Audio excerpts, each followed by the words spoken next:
topics that was assigned to me was the breastplate of righteousness. So I took some time thinking about the significance of this part, Yes.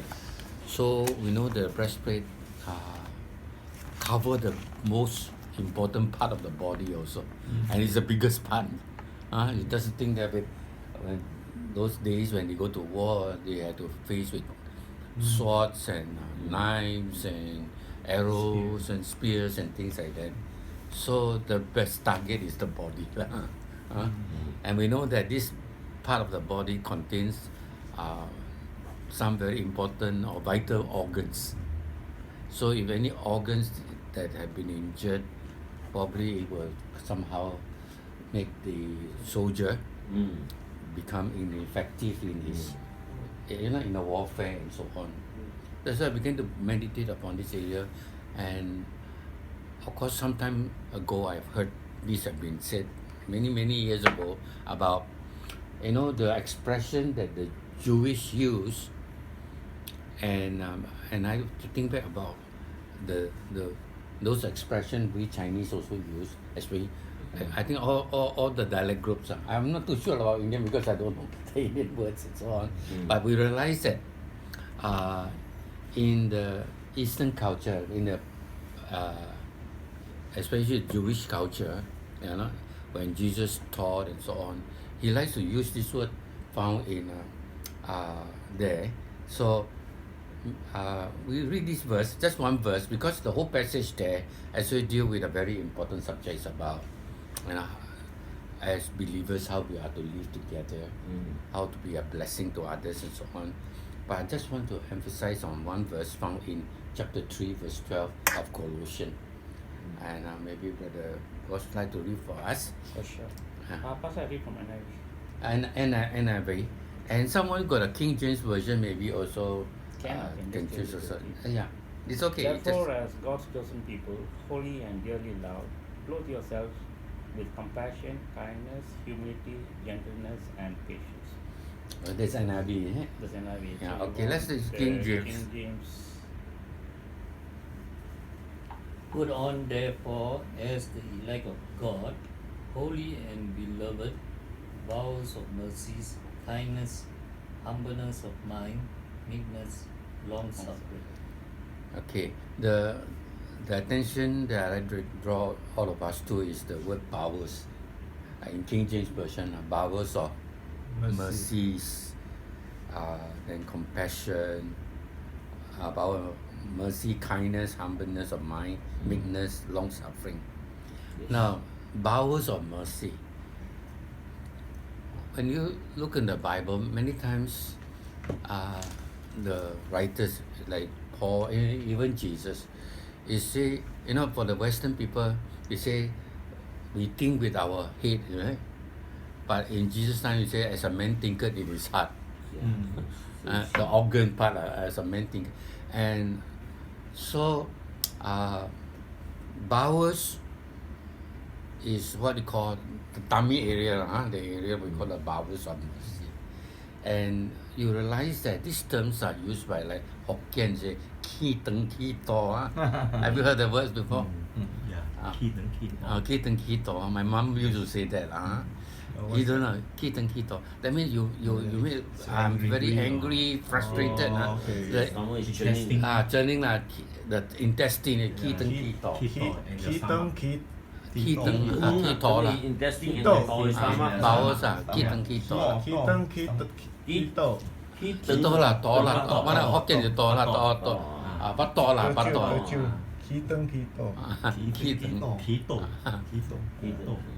ki to lah, ki to 就是ki teng ki to. I don't know in your culture how you express your anger or frustration and things. To. You use it that way. Hokkien is ki teng ki to lah. Ki si lang. Then wickedness is awesome, all this thing. We use our organ, awesome kwa. You always say 扎西. Yeah, but we know that.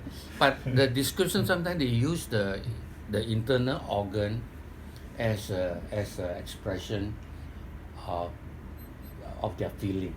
He used it to describe it. So, why I use the thing about vital signs, these are vital area of our life. And anything goes wrong with those vital organs of ours, we're also in trouble. We know that if our kidney fails, that's a terrible thing also. And someone said that kidney actually is a place where the strength of the body lies. You know?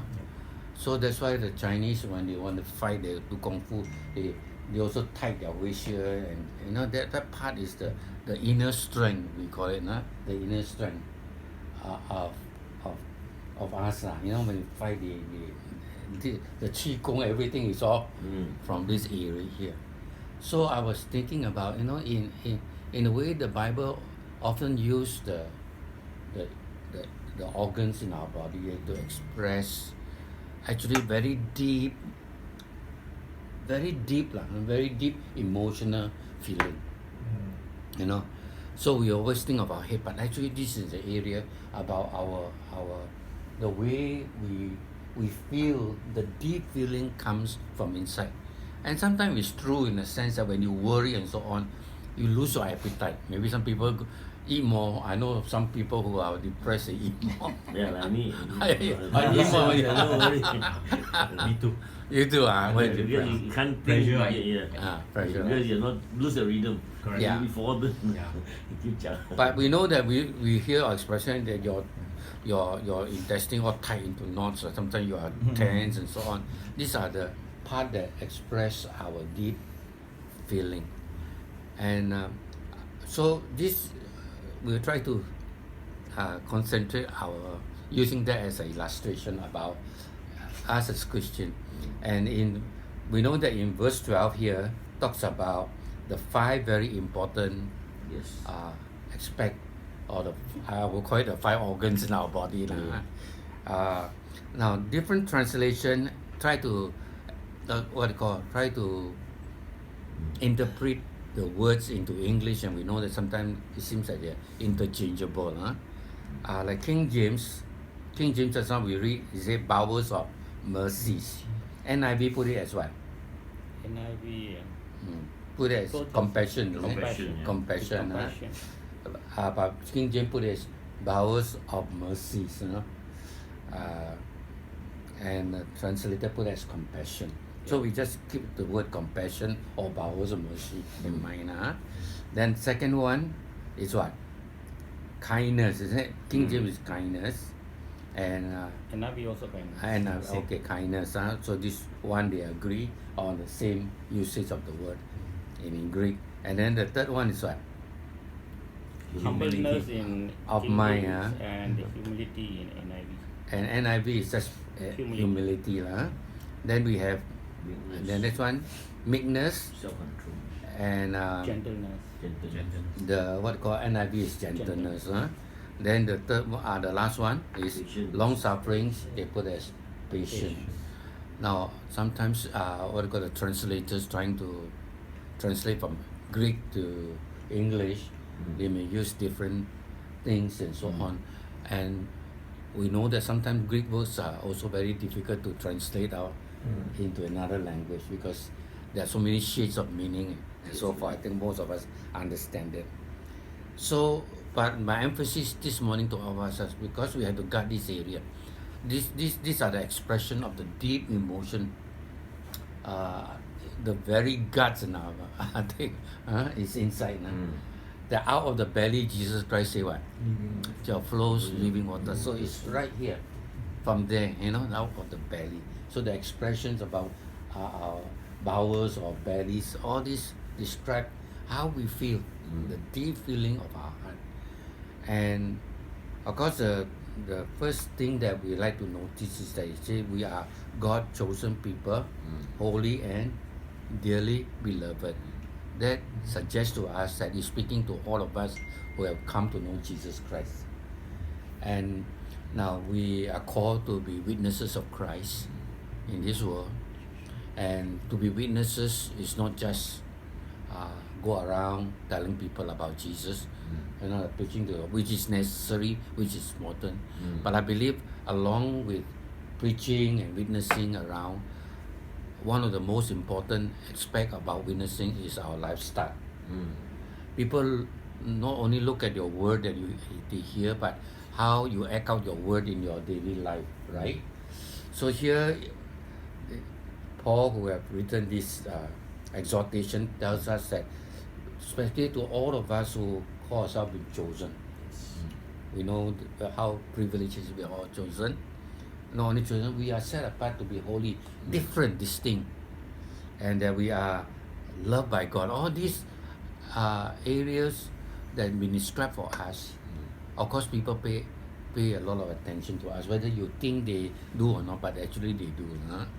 They look at us, our friends, our colleagues, our family members, those who are not yet come to know the Lord. All these people, whether you think that they are interested in looking at you, but actually they are in some way. And through the years, sometimes how they receive the gospel or how they open up to the gospel depends upon how we live our life as well. So very important that the way we respond, so the deep feeling will come out. So what kind of feeling that comes out from our belly, from this area, the feeling that we express out, sometimes very strong and powerful to influence the way other people look at your Christian faith. I mean to brothers and sisters also. So let's look at the 5 very important things, these vital organs of ours. If they are healthy, then the community is healthy. If the things are not good, then it affects. I think the kidney, all these are very important part of the body, that once it goes a little bit wayward, then we are in problem. So use that to apply into our spiritual experience today. I hope that all of us make a checklist of our life, checklist of our life, to see whether are we operating in these 5 area, the emotional area of life. Number 1 is what? We call it compassion, right? Compassion. Compassion, King James call it bowels of mercies. Now, I believe the last time we ever tried to define the word mercy, as far as God's mercy is concerned, we know that you deserve to be punished, but He overlooked that. The mercy is, you deserve what to be given to you, but God did not give to you what you deserve. Okay? And so we realize that, in a sense, that when we look around, and I think the ministry that Brother Casey have been doing in the Power Pack and so on, we realize that trying to reach out, show compassion, to show compassion to others, these are very important in our daily walk. This part of our feeling. Jesus always moves with what? With compassion. He moves with compassion. I think that is a very important spring of life. Without compassion, then we just become very hardened, very cynical and so on. But the compassion makes us see people, and when we will respond to them. So this feeling, keep it there. The other day I was discussing with somebody, psychologists, those people who are dealing with mental patients, nurses in the hospital and doctors, sometimes through the process, sometimes they can become hardened. They become hardened. They see so much of this thing, they become hardened, and they lose feeling about the need of people. They do it because it's kind of a duty or a job they have to do, but they lose that touch in their life already. So this feeling must not be lost. I think that to be compassionate is something very critical in our lifestyle, with people and so on. So never lose that compassion. And the people who have the tendency to lose is people who care for people. The more you care for people, sometimes you may get yourself become so hardened, you become rough in your own spirit. So that happens to our life. So God, this vital signs. The moment you just don't care and so on, be careful, because you can go to the other side. So, beside compassion or tender mercy is called, then the next one is what? Kindness. Kindness. Now, how do you associate kindness with compassion? I think these two are very closely connected. Kindness. I believe that the one aspect of compassion, and Paul purposely take it out to put it as kindness. I was always thinking, one professor one day told us, kindness is like the ice cream topping on top of your float that you say, you think about A&W have their what they call root beer, the icing on the top like that, And I believe that this kindness here can be illustrated the way about having an icing on the top of the cake or something like that, make it extra.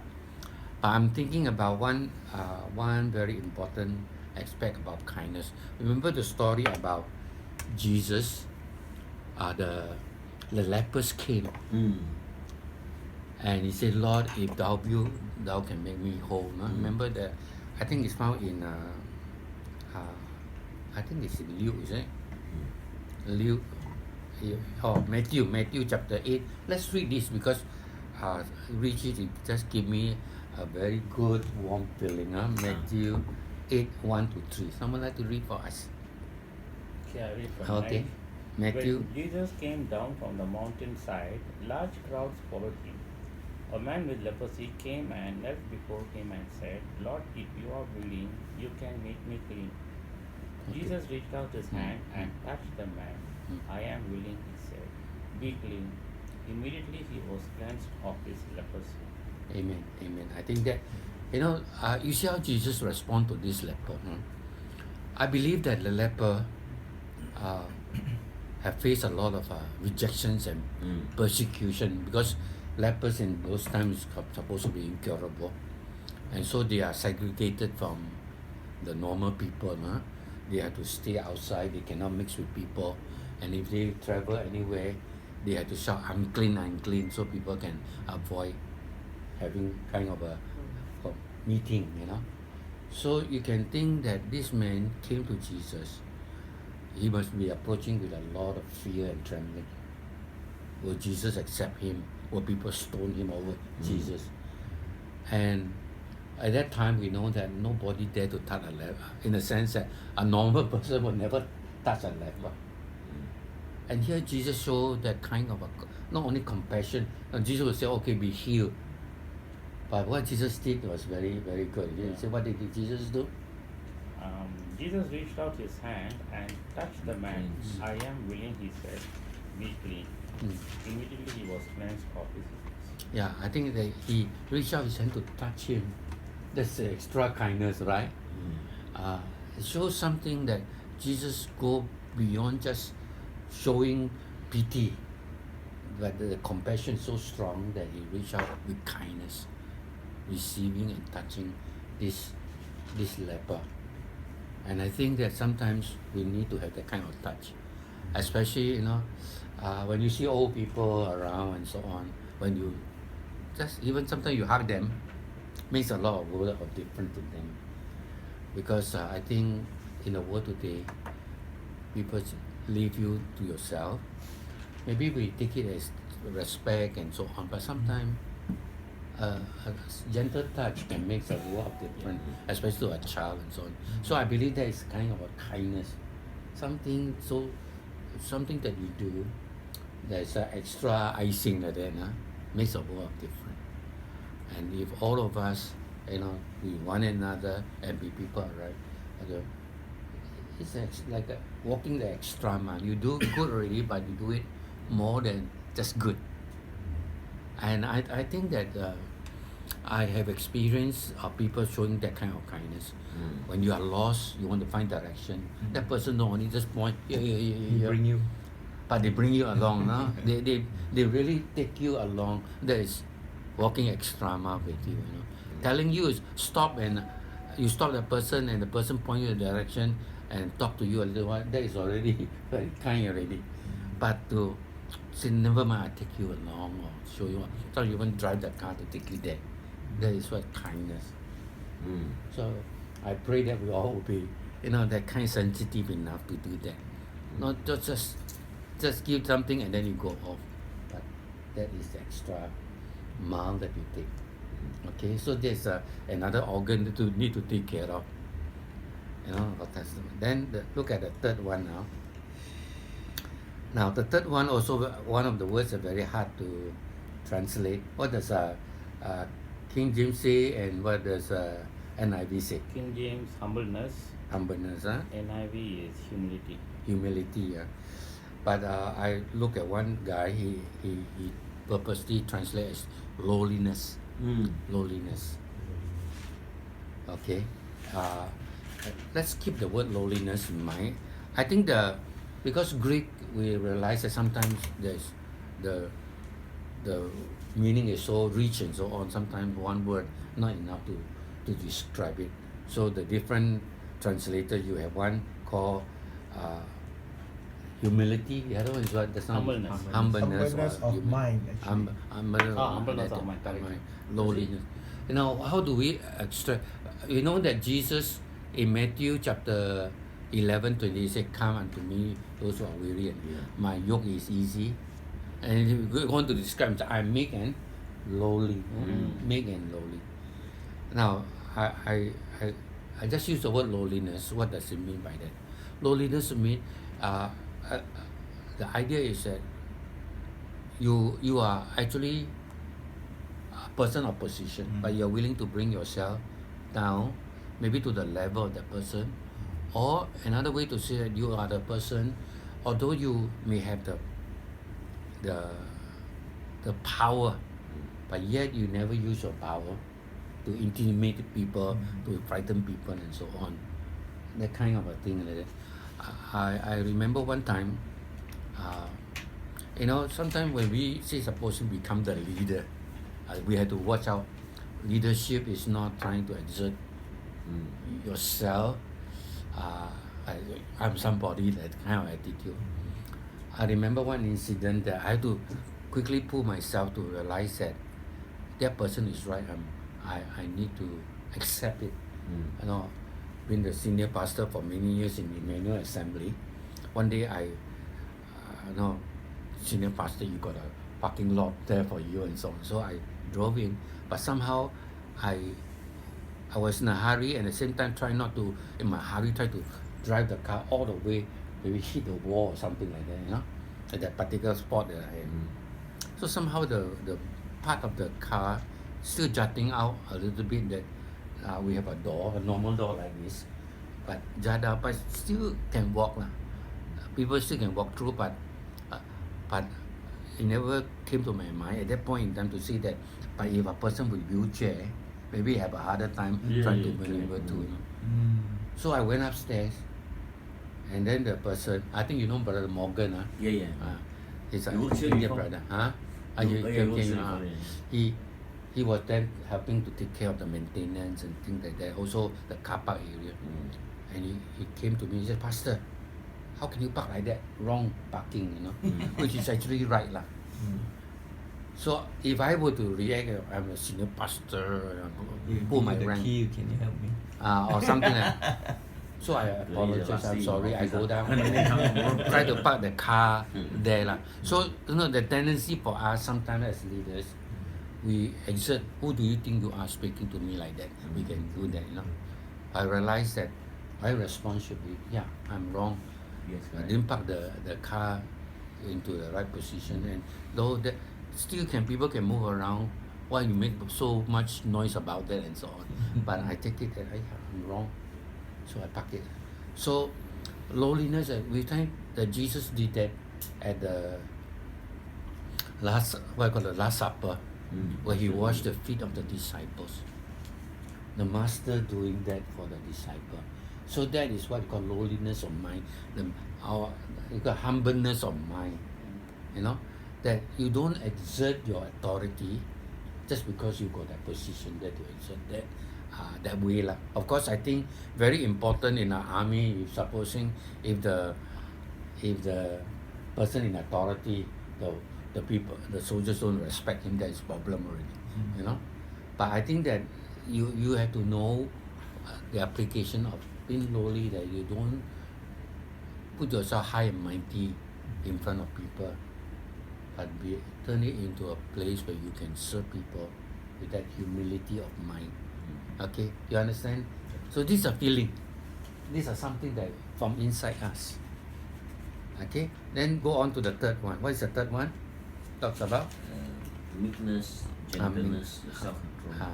this is another Greek word that has been translated lowliness, and sometimes the lowliness and humility seems to be the same, isn't it? And now, in the old King James version, they like to use the word meekness. Who is the meekest man on the earth? Moses. Moses, meek.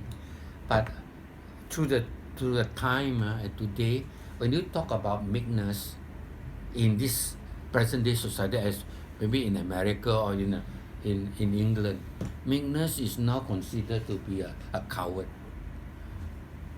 Somebody who have no backbones.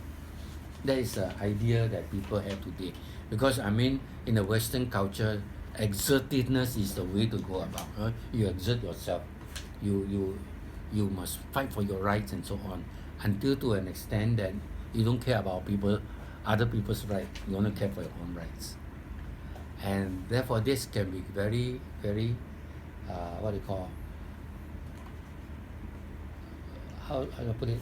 As a Christian, when we begin to press, have you seen people like in the counter? Sometimes people act that way, demanding their rights and so on. Receptionists. And I've seen pastors do that. I've seen some leaders sometimes go into that kind of thing there. And the poor guy who is actually he or she is serving another authority. Poor fellow have to bear all that exertion. But even you speak, you don't try to speak that. Who are you? You know, the kind of attitude, the feeling. I think that I know that as a pastor, I've also received complaints sometimes of, this fellow come to my company, ask this, ask that, and so on, in a very demanding kind of way. There is no humility there, very arrogant in their attitude. And so we have to be very careful about this area, because sometimes when we go out, people see more of how we respond to situation like this. Sometimes you make the clerk or make the salesperson very, very don't know what to do, So being too exertive and don't come with an humility of heart and so on. So the word meekness, that no means we are coward. We have to stand up for truth and so on. And so Paul told Timothy, God did not give you a spirit of timidity. I give you a sound mind, strong, but yet learn to be humble. And Jesus, I think, shows it to us. He can overturn the money changers thing, and yet he is very gentle and humble towards others around. Okay, so this word humility, meekness, or gentleness, all these come around. It's a cluster of words there. But I'd like to emphasize that this against modern day exertiveness. I want my rights, But Jesus showed us he's not that kind of person. The Son of God showed us he humbled himself to be a man, willing to serve. So, what's the last one? Patience. Patient long-suffering. or perseverance. Some people call it the conquering patient. And I think in this word there covers quite a number of things. That means endurance, steadfastness, forbearance, long-suffering, and all this is very important. Maybe in a way to sum it up, you say that a person with this kind of perseverance or patience is a person that never quit, never give up, especially in times of adversity. I think that we all have adversities in our life, the challenges we face, whether at home, sometimes with even our families and so on, but we don't quit, we don't quit. So with that, I close and let you all contribute as to how we better guard our vital organs. So this vital signs, healthy signs comes out in our relationship with one another. Particularly, we want to emphasize how we witness to the world, that the world come to know by our reaction, not the feeling. Sometimes we stumble people is that when we lose control. I think of a guy who said that before he got converted, he was a gangster kind of person that, you say something only, they don't like, they will fight with you. And they really blow their top. So one day after he got saved, when he tried the car, he said, not now, I bully people, but the children also bully me. But it shows that there's a change in their attitude.